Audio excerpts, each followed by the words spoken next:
Okay, I am at ETSI Security Conference, and I am very pleased to have with me Luis Romero, the Director General of ETSI. Thank you, Luis, for joining me. Could you please start by introducing ETSI and the conference?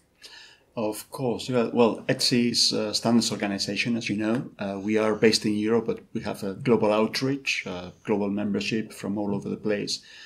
And we're very, very proud to organize this conference, which we do yearly. And we try to bring all brains that know about cybersecurity and that are involved in standards, be it from industry, from governments, from everywhere, academia, so that they can share on the high and hot topics that are being addressed yearly. And therefore it's a great melting pot where you can bring all these people to not only have the conference, but also discuss among themselves during coffee breaks, during lunches, and so on and so forth. So it's proving very, very fruitful for us and for the industry in general. Yes, definitely. It's a great event. And what kind of topics are being discussed at the conference this week?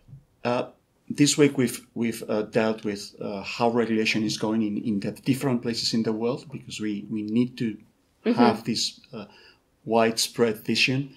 We have also been talking about the Internet of Things. I think it's one of the fundamental, points that we need to look into, and we have produced a standard that's quite well received, not only in Europe, but beyond Europe and all over the world.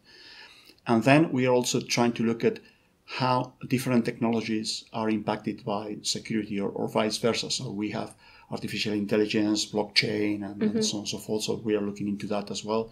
How 5G evolves and has security embedded into it. The effects of certification and how it's going to be used and deployed, and so many different. It's quite a spread, and also I think there's a little chapter on research that we are looking at as well. So quite a range of topics, but a lot of space for discussion, not just of the current topics at the moment, but the potential ones in the future. You've been Director General of ETSI since 2011, so quite a number of years now.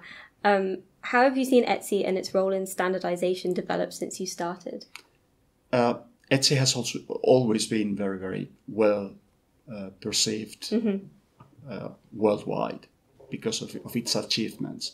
Since I started, what we've been trying to do is even raise further its visibility, and also trying to attract new, interesting areas of work. So basically, it's spreading a little bit more what ETSI does and how relevant ETSI's work is for standards and its contribution to the standards in general, in all that has to do with ICT.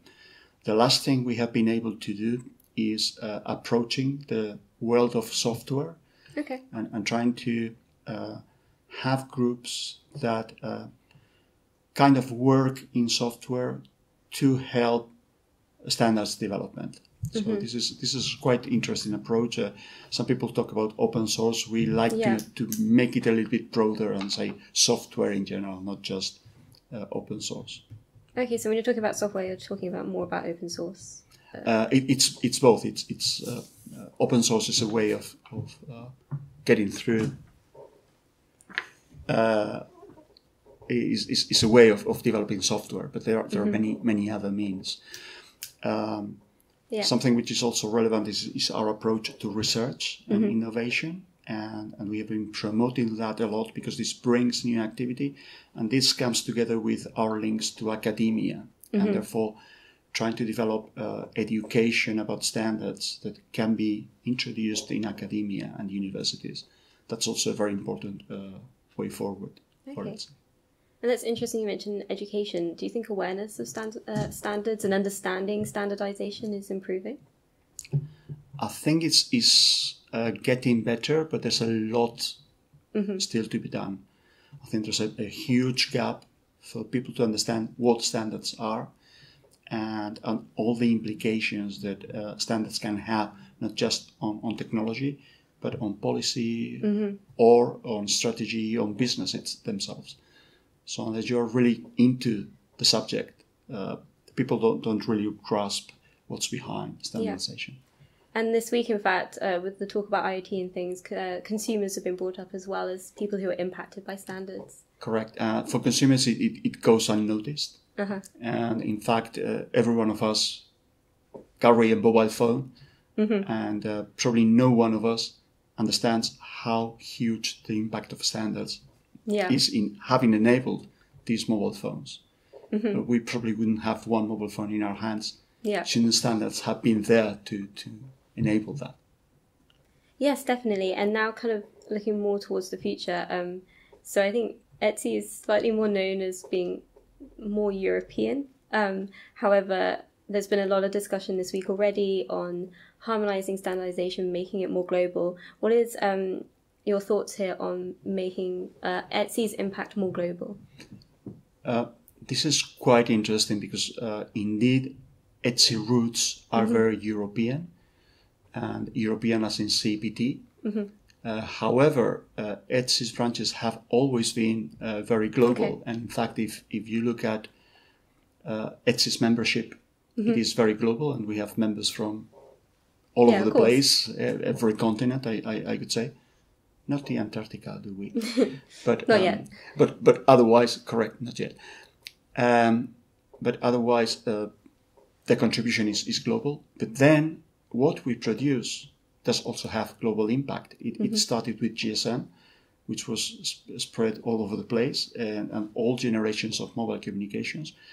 But beyond that, when you talk about lawful interception, or when you talk about some other things, like we were talking about the Internet of Things, consumer Internet of Things, this is a standard that is being used in India, in Singapore. So we have very, very wide global branches, and that's fundamental to anything that looks like ICT.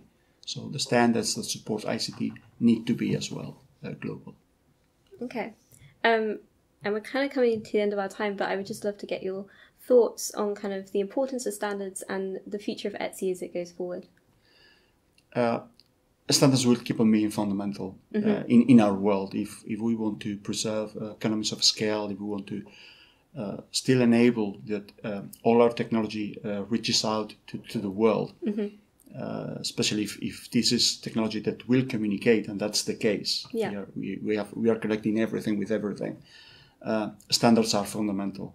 And then because of this global connectivity, because of this global outreach, we need to understand what are the risks of implementing this global technology and these global communications.